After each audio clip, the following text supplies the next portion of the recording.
Hello everyone! Ngayon naman guys ay magluluto tayo ng langganisa from Ilocos. Yes. Ayan. So ngayon, pakulaan muna natin sila guys sa tubig. Yes. Okay. Hindi ko lang alam to guys kung pork ba to o chicken langganisa. Siguro pork yan siya. Pork langganisa. Yes. Tusok-tusokin natin guys para hanggang sa loob maluto. Ay, ayaw magpatusok guys. Mamaya na lang. So, tatakpan muna natin yan habang pinapakuluan. Yes. Yan na siya guys, oh. Ang longganisa Ilocos.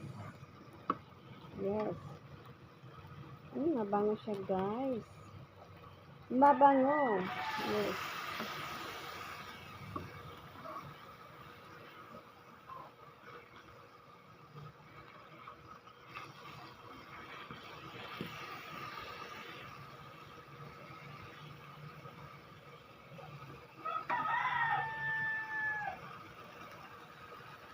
Yes.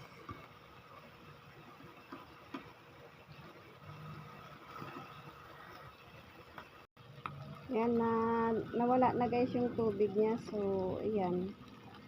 Ano na natin. Cooking longganisa. Yes.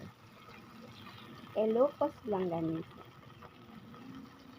Diba guys? Yes, yan. Pero guys, bihira man ako kumain ito.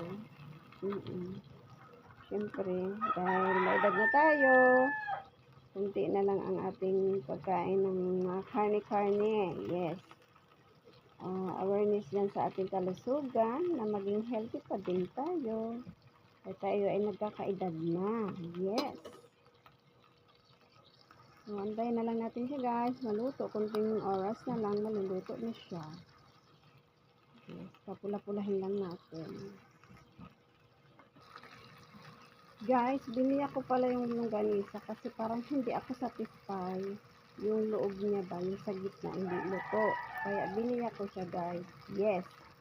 Make sure na maluto natin ang mabuti ang ating mga pagkain. So, iwas. Diba? Iwas sa sakit. Yan guys. Okay. Yan.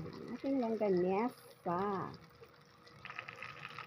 So guys, luto ng aking longganisa. Kain na tayo guys. Yes. Thank you guys.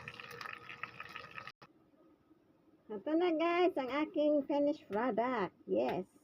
Longganisa with tomato. Yes. Masarap yan siya guys, i-partner sa kamatis. Yes, with calamansi. Yan. So guys, hanggang dito na lang ang aking maikling video sa pagluluto ng aking longganisa. Yes.